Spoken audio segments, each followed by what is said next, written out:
Welcome to the Awesemo Early Bird Podcast. It's your old pal Emac coming to you with one Adam Ship, my money share, as we get ready for a healthy 8-game slate on Tuesday, coming off some exciting late swap scrambling Monday night here with one Brandon Ingram being ruled out about 25 minutes before tip-off of his game with a sore knee.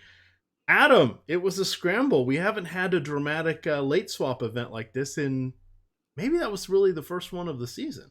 Yeah, first one I can remember that, you had no idea that it was coming. Obviously we've gotten some news, close to lock or after lock that we were expecting. But yeah, that was the first one to kind of come out of nowhere and just be like, oh yeah, by the way, this really popular, really good play isn't going to play tonight. And the other sort of tricky thing, particularly on DraftKings, is he was small forward, power forward eligible. So he was in those positions plus forward plus utility. Made it kind of hard doing a global swap. I was on air for the NFL show and couldn't quite get my Fantasy Cruncher late swaptimizer to work right. And I needed, of course, to be paying attention for the show. But what I did is I went for a lower dollar player. It tried to get Harrell where I could, and OG and Anobi and I forget who the other one was. But this will allow me to go play around because I've got the other a fair amount of Chris Boucher and Norman Powell. So perhaps I can maneuver things, and I've got a bunch of Fred Van Elite. I can maneuver things to work in Kawhi or some other players there. So I have time now because that tip-off isn't until 10:30. If it was a tighter schedule tonight, I would more or less be in trouble. But these are the things you can kind of try to contingency plan for. And then I will be practicing again with the late swaptimizer and seeing what I did wrong, because I thought I had done everything right with my settings and everything. But when I went to upload, it would not accept it. So I may have copied it into the template wrong. But it's just a reminder, you do want to practice this stuff because we usually won't get 25 minutes. We may get 5 or less minutes for some of these big ones. So just keep that in mind. Over there on our presenting sponsor, Yahoo, I was not playing tonight, so I didn't have to worry about that. But I've had fun dabbling in a little NBA and NFL over there, getting in with most of their contests have a little bit of room. So just a reminder, if you're not playing over there or have not made a deposit, you can use the promo code AWESEMO. Come in on our link. It is at the bottom of any primetime football article or the cash building block article, and those are out daily, so you can check it out there, and those are free. All right, Adam, we've got I guess a fun slate here. I'm trying to see, is anybody really on a back-to-back? So Utah is on a back-to-back. Detroit is on a back-to-back. I think that is it. In other news, apparently De'Aaron Fox has hurt his knee and is getting another medical examination. So that kind, or a second opinion. So that's kind of an issue there for Sacramento. I haven't pulled up all the rest of the news, so we'll probably hit that as we go by position here. Point guard, my friend, the world is your oyster. Take it away. Yes, I mean, I think you have Dame Lillard at the top. Sacramento's playing at a really slow pace this year, and being without De'Aaron Fox, I don't think is going to help that at all. He's someone that you would expect to get out and help run the offense, at a faster pace. So not a great matchup in terms of pace for Portland, but Sacramento has been pretty bad defensively. Dame's still affordable. Kyrie, a tougher matchup against Utah. His minutes have been up lately in competitive games, which is nice, but still, a slower paced, good defensive team in Utah. And then Trae Young facing a very slow Denver team. So, at the top, you have Dame, Irving, and Young all priced about the same. I think that I give the edge to Dame. All right, I just want to correct myself. It's an ankle injury for Fox. Sprained his ankle in practice, probably be out 3 or 4 weeks. So pretty tough sprain there. Looking at a few of the other news and notes here for the point guard position. Of course, we don't know for sure what's up with Ben Simmons. He's missed a couple games with a sprained shoulder, but again, they haven't played, and we're getting the quote injury report and all of that, which isn't really the injury report, it's the game notes. So we don't know for sure what's happening. So unless they list somebody out, they're still just questionable. We'll know more before we have to make those decisions. Alfred Payton still out with his hamstring strain. This is looking like it's going to be a lost season for Rajon Rondo, who is trending towards playing, but we've heard that already. You have Justice Winslow, who is already been ruled out for Tuesday with the concussion. He has been out since Friday with the concussion and had another malady prior to that, so he's kind of in a tough spot. You have let's see who else is out. Cam Reddish is dinged up. Dennis Smith Jr. Still dealing with personal reasons. He has missed half a dozen games. We don't have any word on if he's going to be back. And then Tim Frazier, did he end up playing on Monday? Yeah, he came off the bench to start the game. He started the second half. I'm not sure. I haven't seen if that was injury related to Rose or what, but he did start the second half over Rose. Okay, and Rose was dealing with his own injury. It was a hamstring injury. Both those guys had missed 4 games prior to Monday night, so still some moving parts here on that. Kind of as we come down here a little lower on the pricing list, we've got Ricky Rubio going against the Lakers, 7,700 on DK. That's going to be tough for me to go to him over Malcolm Brogdon. Wow, when have we thought that? But Brogdon at 7,600 going against Chris Paul and Shai Gilgeous-Alexander. You've got Shai Gilgeous-Alexander and Chris Paul right below in the mix there, and then you've got Zack Lavine in there. What do you like here from our mid-tier? A lot of boom-bust guys here with no confidence, but the prices aren't that bad. Yeah, I really like Brogdon. I'm not really sure why his salary's dropped, but he's back to being, I think, a great point per dollar option that has a nice ceiling. Obviously very, very involved in the offense. So I like him a lot. Gilgeous-Alexander, still really scoring dependent, but playing big minutes. Slow-paced Indiana team is not the best matchup there. I think between the two, I would give the edge to Brogdon. Decent spot for Zack Lavine at a cheap price tag against the Knicks. I think a pretty decent tournament option there. And then CJ McCollum still inexpensive against the Kings. All right, and then coming back down to the bottom here, Frankini Lukina has looked solid from a fantasy perspective. Again, he's getting it done with blocks and steals, which is terrifying. However, his last 3 games, 35, 38, and 39 minutes, 4 combined blocks and steals, 7 combined blocks and steals, and 4 combined blocks and steals. That's tough to rely on that, but 5,200 potential consideration there. We've got a whole passel of guys in here. CJ McCollum, Jamal Murray down to 6,300. He is going against Atlanta. He has been boom or bust this season. RJ Barrett going against Chicago. Decent matchup for him. And then Goran Dragic. Adam, he is taking very well to playing with the second unit over the last couple games. Of course, it helps that the competition's not quite as fierce, but he has dropped 37 and 40 fantasy point games. He has made half his shots, 32 shots. He's made 16 of them in the last 2 games. Any names stand out there for you? Yeah, I think Dragic is interesting just because Miami is shorthanded with no Winslow. They have a couple other guys that are questionable too. So I think you probably see 28 to 30 minutes from Dragic at a reasonable price tag. So he stands out. I think that you always get the Cleveland guys at really low ownership. So, kind of just throwing a dart at Colin Sexton is reasonable. Not a high probability play, but he does get minutes. He does shoot a lot, and he's a good scorer. So, not a bad guy to have at 1% owned. Would you consider, and you may already have one, is Cleveland kind of a team where you'd say, I want a rule of like Sexton and Clarkson and Shetty and I don't know, throw in somebody else to only play 1 or 2 of those guys just so you don't end up on an overload on them, since it seems like their price keeps going down on DraftKings? Yeah, more often than not, I have a rule just to roster 1 Cleveland guy since they suck. But valid point. That's a good. Yeah. When I don't have that rule, though, I do make sure that I don't have. I definitely wouldn't want more than 2 of Clarkson, Sexton, or Garland. Yeah, and it could be along the lines where we start to think about that with Detroit once they get everybody back and healthy and their prices normalize for a lot more people there, because we've seen their understudies step up and do quite well, but Frazier, if he's back, Reggie Jackson at some point, Rose, etc. That's going to really eat into stuff. Now you've got Blake Griffin coming into the mix as well. Let's move on to shooting guard here. We'll throw out some names that we didn't hit on at point guard. I do like Buddy Hield somewhat. If Fox is out, he's kind of the last man standing. He is averaging a boatload of shots. Let's just say he's had 16 or more shot attempts in all but 2 games this season, and he has become a really good shooter, one of the more prolific 3-point shooters as well. He is 6,600. You get him at shooting guard, small forward.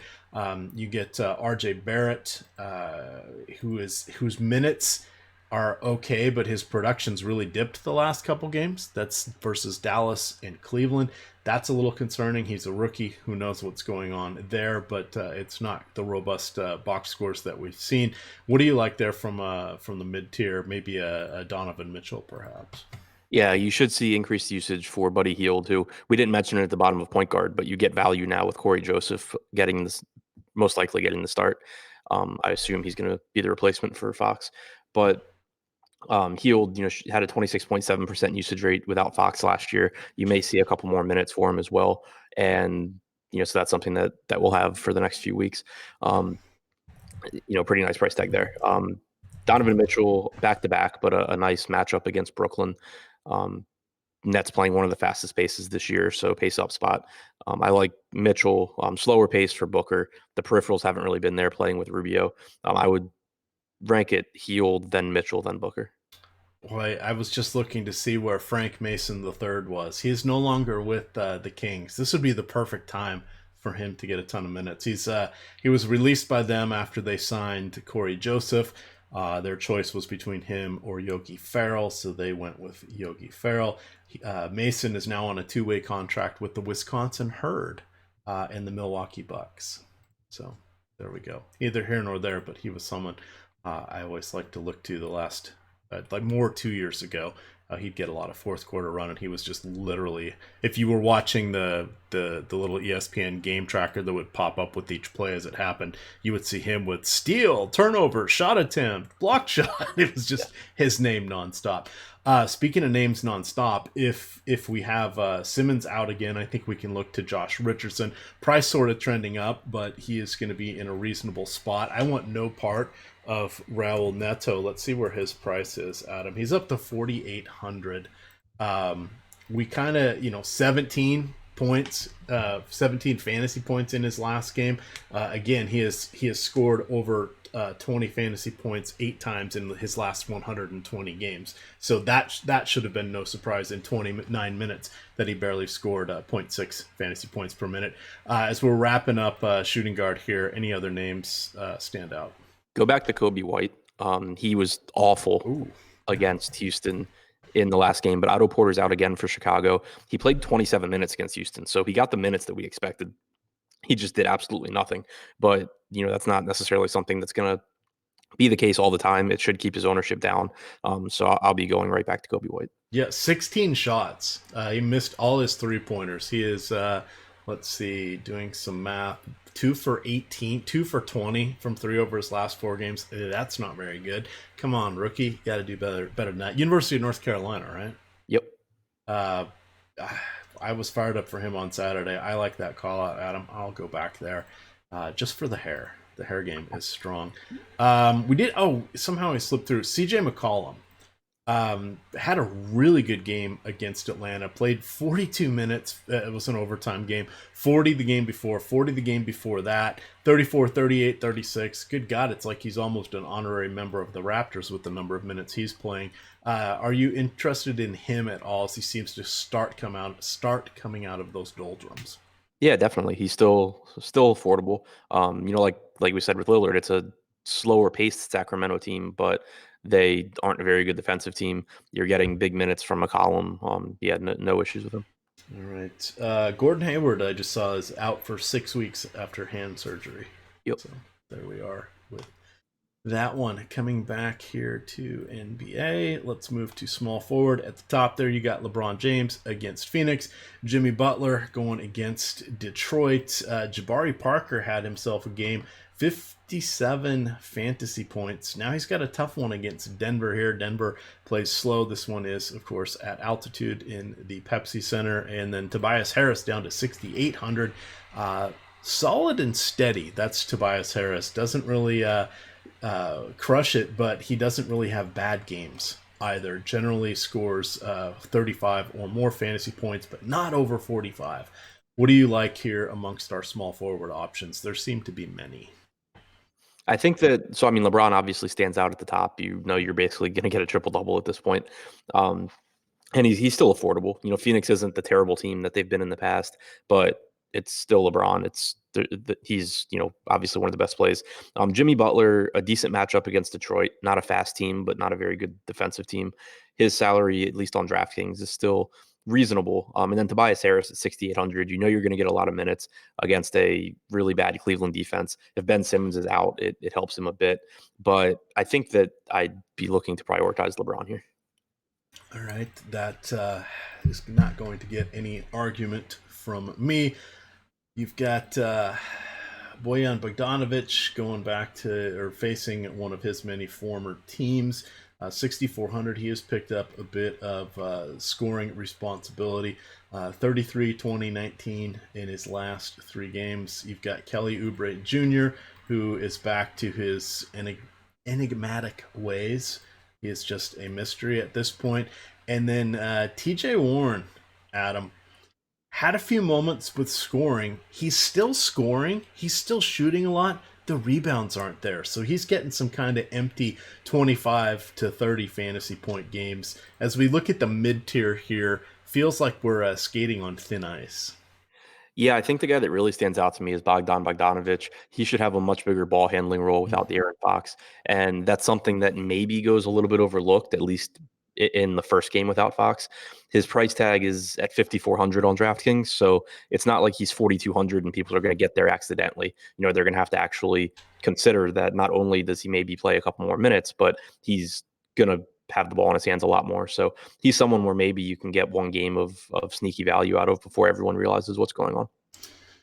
All right, and then down in the dregs, you have a cast of thousands. We'll have to see. Maybe someone will be hurt, sick, etc. And then guys like Saric, Bazemore, Ingles will become interesting.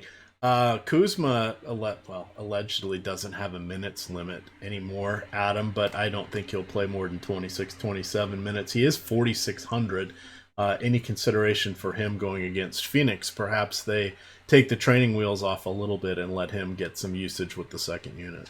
Yeah, he got up to 24 minutes against Toronto. He didn't close the first half. He closed the second half. I think logically the next thing you see is that, you know, Quinn Cook doesn't close over him in the first half.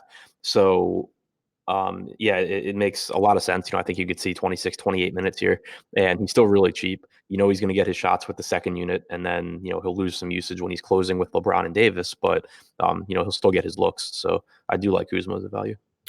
All right, we are on to point guard. Oh, what is this weird letter? There's a red Q next to Anthony Davis's name. I've never seen anything like that next to his name.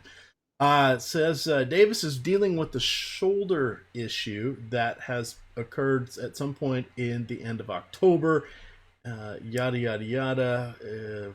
Nothing major, but it is got the Q tag next to his name. They're listing him as probable.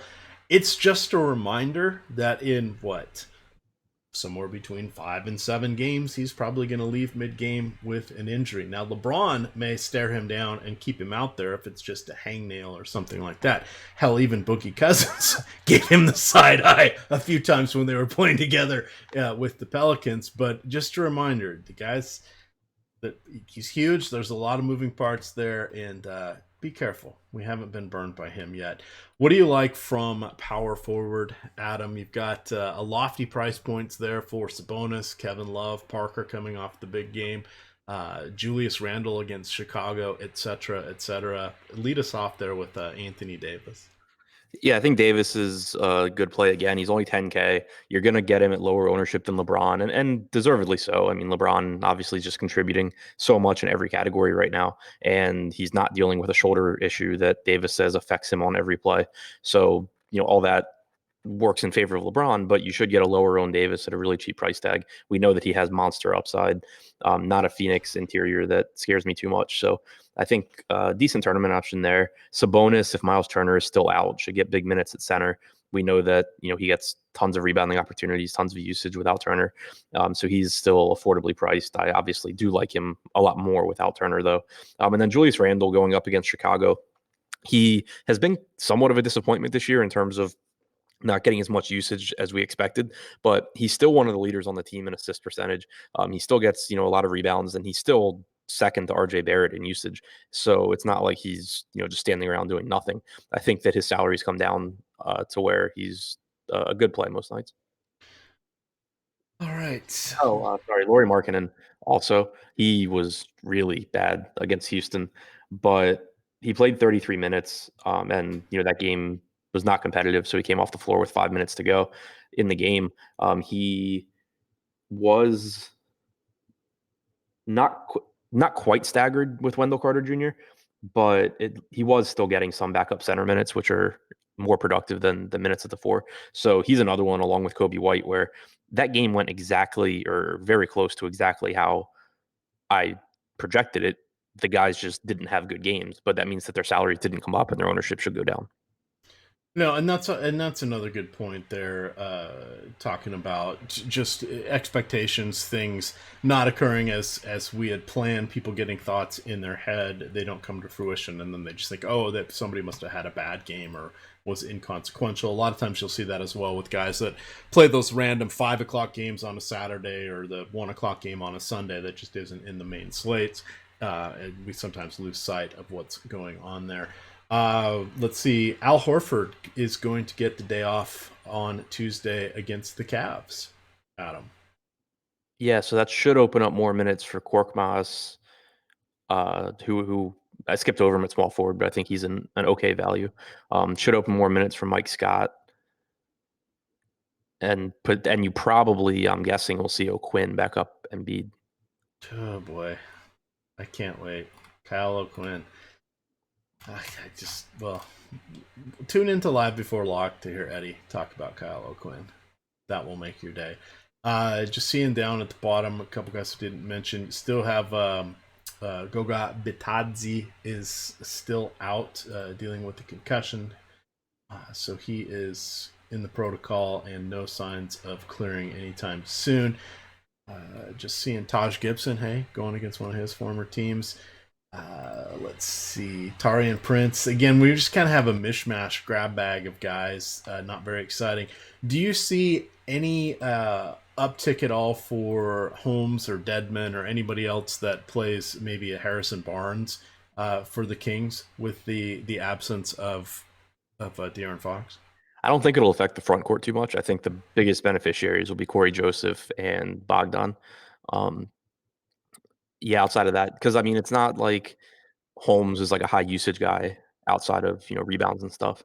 Um, I think it's pretty much Joseph and Bogdan. Harrison Barnes, you'll know this because you do minutes for all the teams. How many minutes do you think he's playing recently? Last three in the rotation. A ton. 40, 39, and 36. Yeah. Then there was a game with 31, but it was 40 the one before that. Oh my god. He's one of the few players in the league that can play 40 minutes a night, and you still look at him in DFS and just go, yeah, I'm good. No, he exactly. He hasn't topped 40 fantasy points yet. The closest he came was the game he played 39 minutes. He had 39 and a half. And he even went 4 from 9 from 3, 8 of 10 from the line, and had 3 assists. Still didn't get to 40 fantasy points. Yikes. Price is low. He's going to be out there. There are more interesting options, even for foundational plays in cash. All right, let's wrap up the center position here, and then we'll talk a little bit of the pricing over there on FanDuel, and of course the sponsor Yahoo. We'll talk about some of the value plays there, and then look at some of the prime time plays at the top. So no Horford, I'm guessing probably no Simmons. How do you feel about Joel Embiid, who's come up a whole $300 since Saturday? Yeah, he was really, really disappointing against Charlotte on Sunday, but facing Cleveland that have Oh, was really. it Sunday? Sorry, I've lost track. I do so many shows. I'm losing track of the calendar day. Yeah, I just remember he cost me a bunch of basketball money after losing all my football money. Um, but another really good spot here against Cleveland, really, really cheap. Uh, no reason not to get there. Drummond and Jokic also really cheap in good spots. So, yeah, I think just rotating a lot of Davis, Embiid, Drummond, Jokic is a good way to go. For those of you that are worried about Jokic, his last 2 games, he's taken 23 and 22 shots. The 3 games prior to that, he took a 32 total. So he's back to shooting again. Enjoy the price point because if this is going to be the case, he's not going to be at 8,200 on DK for very long. Rudy Gobert is on the back-to-back. Not a very exciting season for him. Hassan Whiteside has had a 4-game stretch where he's top 40 fantasy points in each, Adam. He was dealing with a sprained midfoot, but ended up playing 35 minutes. That was on Sunday. Good matchup for him against Sacramento. He can really get it done. 2010 is constantly in play with him, even in 25 or 28 minutes per game. How do you like Whiteside at 6,900? I think he's a really good play. With guys like Embiid, Drummond, and Jokic at the top, if you're going to a mid-tier center, it needs to be somebody that just has a really, really high ceiling. And Whiteside certainly is the case. We've seen his minutes trending up as well. It's a matchup against the Kings, who are going to play most likely 48 minutes of a center between Holmes and Dedmon. So you should get plenty of Whiteside there. For what it's worth, I'm pretty sure he hates this team as well. Not something that you can quantify or factor in, but he has a little bit of a history with the Kings. So that doesn't make me like him any less. Bam Adebayo, Tristan Thompson. Tough matchup there with Embiid. Adebayo, I guess, is somewhat intriguing. They'll need his size going against Drummond. We'll see how many minutes Blake Griffin is allowed to play on the back-to-back. He made his first appearance on Monday night. Just looking at that game because it's still in progress. He's played 18 minutes. We're halfway through the fourth quarter there. Drummond's got just 22 minutes in, so we'll have to see how they finish out. But the most minutes Griffin could play at this point is 27. I don't think he'll get up there. So we'll just have to see what they say about the back-to-back. He was very productive thus far. Anybody down here in the scrub-a-dub section, Adam? Wendell Carter. He's only 50. He's only 5,600. Played 29 minutes in the blowout against Houston. We've seen his minutes getting up lately. I expect that he would have played more than 29 against Houston had that game been competitive. He's another guy that averages over a fantasy point per minute. He normally doesn't come with a ton of ownership, but he also has power forward eligibility on DraftKings, which is nice. So in tournaments, I think him and Holmes are two guys in this price range that give you that upside that you need to be using a center spot. All right, top end plays on FanDuel, and then we'll talk some value and then do the same for presenting sponsor Yahoo. Anthony Davis, power forward 11-7. Joel Embiid 10-8, but you do give up your center spot. LeBron 11-5. Andre Drummond back-to-back 10-4. Lillard 10-5. Who stands out the most? Is it it's got to be Embiid still, right? Yeah, Embiid and LeBron. I'm just looking. Would you go Jokic at 9 or Embiid at 10-8? Probably Jokic. All right. I think they're both really good plays. But... yeah, and then you've got Whiteside at 8-5. Yeah. So yeah, I mean, some options. I think that Embiid is a little bit better play than Jokic when you just compare the two, but I assume that $1,800 can get you a little bit more upside in your lineup when you consider that Jokic's ceiling isn't really behind Embiid's. All right. The lock and load play of the day. Cory Joseph is 37 at point guard. Kobe White is at 42.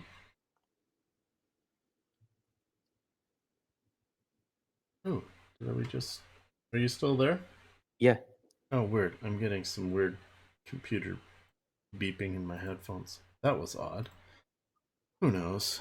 It's me. It's technology. It's me and you with technology. Yeah, that's scary. Okay, so back to this. Back to our Kobe White, Cory Joseph are the key plays. Furkan Korkmaz is 4,200 at shooting guard. You got Bembry at 46. Your dream guy, Garrett Temple at 36. Haven't had a chance to say that this year. I'm assuming it's Joseph, White, and Korkmaz who stand out the most for you. Correct. All right, let's take a peek over here at Yahoo. Looking at their spendy guys, you got Anthony Davis at 52, Joel Embiid at 46, LeBron at 50, Jimmy Butler at 39, Drummond at 51, Lillard at 45. Ooh, Trae Young. We didn't really mention him. He's 44. So Trae Young at 44, Davis at 52, LeBron at 50, or Embiid at 46. Embiid at 46. I also would rather have $45 Dame than $44 Young. Thank you. I did not scroll all the way down. And let's look at some of the value guys. Of course, it's going to be Cory Joseph. Furkan Korkmaz. Joe Harris is 10. I don't mind him at the min price there, even though it's against Utah. I think that's okay. Kobe White is at 13. Would you go Kobe White at 13 or Chris Dunn, his teammate, at 10? Kobe White. Right. And about third teammate Tomas Satoransky at 13. Kobe White. All right. And Wendell Carter Jr. at 17? Yeah, I like Carter. I like Holmes at 19. Bogdan's only 16 as well. Okay. All right. So we have some choices there. We'll be looking at who is in or out for Philly when it comes to Ben Simmons. We already know that Al Horford is out, and then we know that Cory Joseph is starting. There'll be somewhat of a trickle-down effect for the guards there in Sacramento. That will help us out. Any final thoughts before we get on out of here, Adam? Now I'll be back with Josh on the strategy show in the morning to talk about it some more. That'll be bright and early, 9:30 for the NBA DFS strategy show, 11 o'clock for the NFL DFS strategy show. We've got 9 hockey games, so there'll be a show for that. That'll be about 4 o'clock. Behind the paywall at 4 o'clock, you're going to get Alex Baker doing his office study hour session where he does videos interacting with the premium customers or premium subscribers in the chat and asks questions and shows them how he's building his lineup. That has been a fun one to check out. And then for those of you that have not dipped your toe in the pool to check out Awesemo, you're crazy, 1. But 2, we'll be in front of the paywall. You get the deep dive or the deeper dive. That'll be at 5 o'clock. And then at 6 o'clock, you will get Fast Eddie Fear on Live Before Lock. We got you covered. Check it out. You can follow Adam on Twitter at ShipMyMoneyDFS. I am at EmacDFS. And of course, it is Awesemo_COM. With that, gamers, good luck.